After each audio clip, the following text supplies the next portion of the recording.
The message arrived in our family group chat at 4:23 p.m. on a Wednesday, 3 days before Mom's 55th birthday. I was in the middle of reviewing acquisition proposals for my hospitality company when my phone buzzed with a notification from Thompson family. My sister Jessica had typed, "Family discussion, we think it's best if Lily doesn't come home for Mom's birthday this weekend. We don't want any drama on her special day." I stared at the message for a long moment, watching as the other family members started reacting with thumbs-up emojis. My older brother Mark added, "Agreed. Mom deserves a peaceful celebration without any tension." Then came Dad, "We love you, Lily, but maybe it's better if you sit this one out. Family harmony is important." I set my phone down on my mahogany desk and looked out at the downtown skyline through the floor-to-ceiling windows of my corner office. 26 floors below, people were going about their normal Wednesday afternoon routines, completely unaware that somewhere above them, a family was collectively deciding that their youngest member wasn't welcome at their mother's birthday celebration. The drama they were referring to was my decision 6 months ago to finally tell them the truth about what I did for work. For 3 years, I'd let them believe I was struggling as a freelance event coordinator, taking on small weddings and corporate parties to make ends meet. In reality, I was the CEO of Meridian Events, a luxury hospitality company that managed $89 million in annual revenue and had just been featured on the cover of Hospitality Business magazine. The revelation hadn't gone well. Instead of celebrating my success, they'd accused me of lying, of making them look foolish, of being too good for the family now. Jessica had been particularly upset, claiming that I'd made her feel stupid for constantly offering me financial advice and job leads over the years. "You let us think you were poor," she'd screamed during that disastrous family dinner in March. "You let us worry about you while you were secretly rich the whole time." I tried to explain that I'd wanted to know if they'd love me regardless of my financial status, but that had only made things worse. Mark had accused me of playing games with their emotions. Dad had said I'd shown a lack of trust in the family. Mom had been the most hurt of all. "Lily, how could you lie to us for 3 years?" she'd asked, tears streaming down her face. And now, 3 months later, they'd decided that my presence at Mom's 55th birthday would create drama. I picked up my phone and typed back, "Okay." Then I opened my laptop and pulled up the travel confirmation I'd been keeping as a surprise for the past 6 weeks. 2 first-class tickets to Paris, departing Saturday morning and returning the following Sunday. A week-long stay at the Four Seasons Hotel George V, in a suite overlooking the Champs-Élysées. Private tours of the Louvre and Versailles. Dinner reservations at Le Muris and Lambroisy. A Seine River cruise with champagne service. Total cost, $47,000. It was meant to be Mom's dream trip, the vacation to Paris she'd been talking about since I was a child but had never been able to afford. I'd planned to surprise her at her birthday dinner with the tickets and a passport rush service to make sure she could travel immediately. But apparently I wasn't invited to her birthday dinner anymore. My assistant Marina knocked on my office door. "Lily, your 5 o'clock is here." "Cancel it," I said, still staring at the travel confirmation on my screen. "And hold my calls for the rest of the day. Is everything all right?" I looked up at Marina, who'd been with me for 2 years and had become more than just an assistant. She was one of the few people who knew about my complicated relationship with my family. "Family issues," I said simply. After Marina left, I sat in my office thinking about the past 3 years. About all the times I'd bitten my tongue when Dad lectured me about fiscal responsibility, while I was secretly managing a multimillion-dollar business. About Jessica's constant offers to help me network for better opportunities, while I was being courted by Fortune 500 companies for consulting contracts. About Mom's worried phone calls asking if I was eating enough, if I could afford my rent, if I needed money for groceries. All while I was living in a $3.2 million penthouse and driving a Tesla that cost more than Dad's annual salary. I'd kept the charade going because I'd wanted to see who they really were when they thought I had nothing. And now I had my answer. My phone buzzed with another group chat message. "Jessica again. Just to be clear, we're having the party at Olive Garden like planned. Lily, maybe you could send a card or something." Olive Garden. For Mom's 55th birthday, they were taking her to Olive Garden. I picked up my phone and called the concierge service I used for special arrangements. "Meridian Concierge, this is David. How can I help you today, Ms. Thompson?" "David, I need you to arrange for a special delivery tomorrow morning." "Of course. What kind of delivery?" I need a set of travel documents delivered to Patricia Thompson at 847 Maple Avenue. First-class tickets to Paris, hotel confirmations, restaurant reservations, the whole package. I want it delivered as a birthday surprise with flowers and champagne. That sounds lovely. Should we include a card? Yes.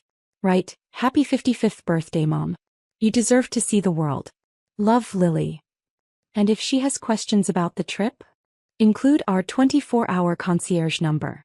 Tell her everything is taken care of and she just needs to pack a bag.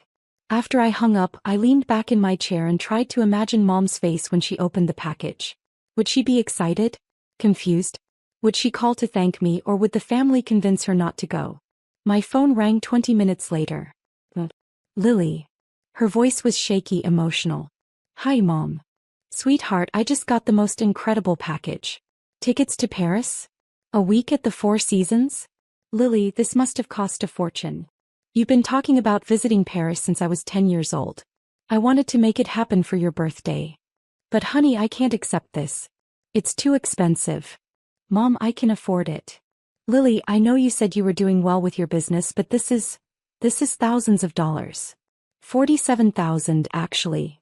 I heard her gasp. $47,000? Lily, that's more than your father makes in a year. I know. Sweetheart, how can you possibly afford to spend that much money on a vacation? I looked around my office, at the awards on my walls, at the view of the city I'd helped shape with my events and developments. Mom, can I tell you something? Of course. When I told you all about my business 6 months ago, you thought I was exaggerating. We thought you were trying to make yourself sound more successful than you were. I was actually downplaying it. There was a long pause. What do you mean? I mean, my company generated $89 million in revenue last year. I have 127 employees across 4 states. I'm not just doing well, Mom. I'm incredibly successful. 89 million, she whispered. The Paris trip isn't a financial stretch for me, Mom. It's a Tuesday afternoon impulse buy. I could hear her crying softly on the other end of the phone. Lily, why didn't you tell us how successful you really were? Because I did tell you and you didn't believe me. You accused me of lying and playing games. We thought you were exaggerating to make us feel better. No, Mom. I was trying to share my success with the people I love and you made me feel like I was bragging. Oh, sweetheart, I'm so sorry. Mom, do you know what the family group chat said today? What group chat? I realized she hadn't seen the messages. Jessica had probably created a separate chat without Mom to discuss excluding me. Never mind. The important thing is your birthday. Are you going to go to Paris? I don't know. It's so sudden and I don't even have a passport that's current. The concierge service can expedite your passport. You could be on a plane Saturday morning. But what about my birthday dinner with the family? I felt a stab of pain. What about it? Well, we're all supposed to go to dinner Saturday night. You were supposed to be there too, but Jessica said you couldn't make it. So that's how they'd framed my exclusion. Not that they'd uninvited me, but that I couldn't make it. Mom, would you rather spend your 55th birthday at Olive Garden with the family, or sipping champagne at the top of the Eiffel Tower? Lily, that's not fair. I love my family. I love our family too, Mom. But sometimes love means recognizing when people are treating you poorly. What do you mean? I realized this was the moment. The moment to tell Mom the truth about what had really happened in that group chat. Mom, the family didn't want me at your birthday party. They said my presence would cause drama. That's not. Who said that? Jessica. With Mark and Dad's agreement. They uninvited me from your birthday celebration because they're still upset that I'm more successful than they thought I was. The silence stretched so long I thought the call had dropped. Mom? Are you there? I'm here, she said quietly. Lily, is that really what happened? Check the family group chat. Look at the messages from this afternoon. I waited while she presumably looked at her phone. Oh my God, she whispered. Lily, I had no idea. I thought you just couldn't make it because of work. Tao, you know. This is unacceptable. You're my daughter. Of course you should be at my birthday celebration. Mom, it's okay. I understand why they're uncomfortable with me now.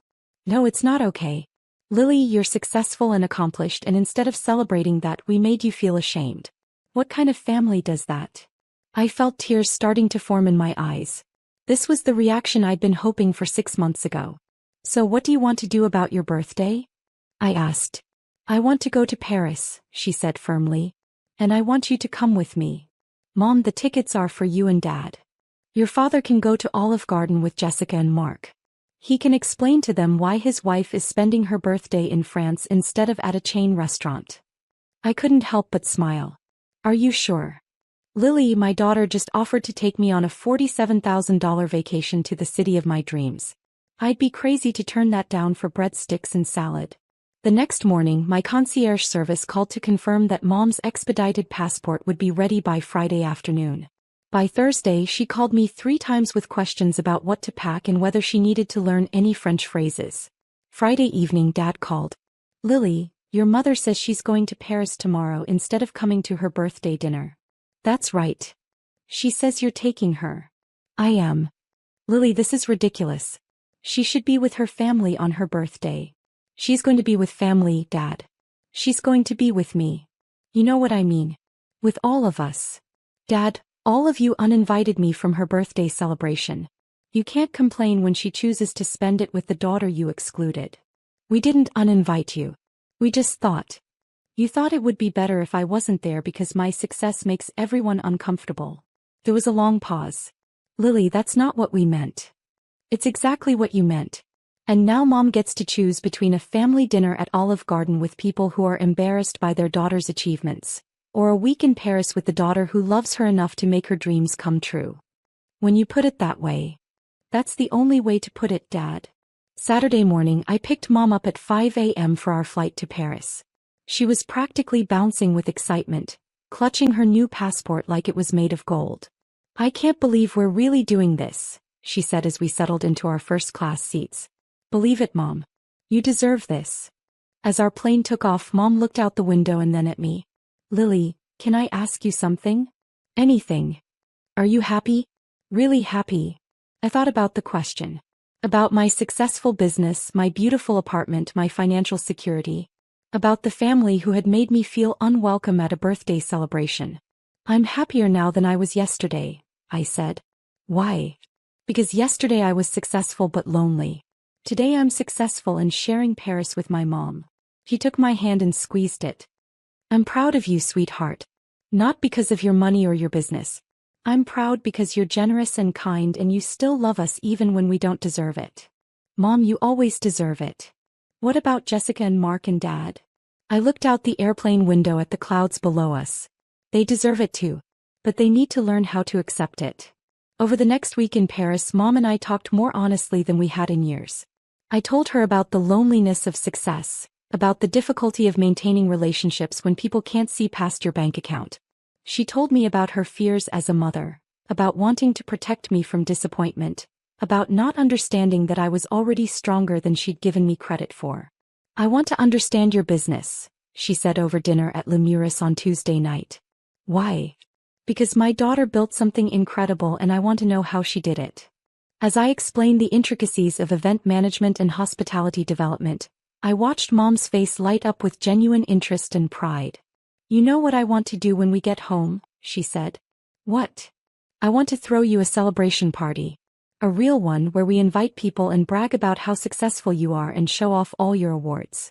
Mom, you don't have to. Yes, I do. I need to make up for 6 months of making you feel like your success was a problem instead of a miracle. When we returned from Paris the following Sunday, there were 17 missed calls on my phone. All from family members who had apparently spent the week seeing Mom's Facebook posts from the Louvre, the Eiffel Tower, and Versailles. Jessica's voicemail was particularly contrite. Lily, I saw Mom's pictures from Paris. I can't believe you took her on such an amazing trip. I think we need to talk when you get back. Dad's message was simpler. Lily, I owe you an apology. A big one. But it was Mark's voicemail that surprised me most. Hey Lily, it's Mark. I've been thinking about what happened and I realize I've been a terrible brother. Your success doesn't threaten me. I was just jealous and too proud to admit it. Can we start over? 3 days after we returned from Paris, the entire family gathered at my penthouse for what Mom insisted on calling my success celebration dinner. She made them all look at my business awards, read the magazine articles about my company, and listen to me explain how I'd built everything from the ground up. I want to work for your company, Jessica said over dessert. Not because I need a job, but because I want to learn from my little sister. I want to understand your investment strategies, Mark added. Maybe you could teach me how you grew your business so quickly. Dad was quieter, but when he finally spoke, his words carried more weight. Lily, I'm proud of you. Not just for your success, but for your character. You had every right to write us off after how we treated you, but instead you took your mother to Paris and gave her the trip of a lifetime. As I looked around my dining room at these people who had hurt me and excluded me and finally learned to celebrate me, I realized that sometimes the most expensive gift you can give someone isn't a $47,000 vacation. Sometimes it's the gift of showing them who you really are and giving them the chance to love that person properly. Same time next week? I asked as they were getting ready to leave. Same time next week, Mom agreed. But Lily. Yeah, Mom. Next time someone in this family has a birthday, we're not going to Olive Garden. I laughed. Where are we going? Wherever you think we should go. You clearly have better taste than the rest of us.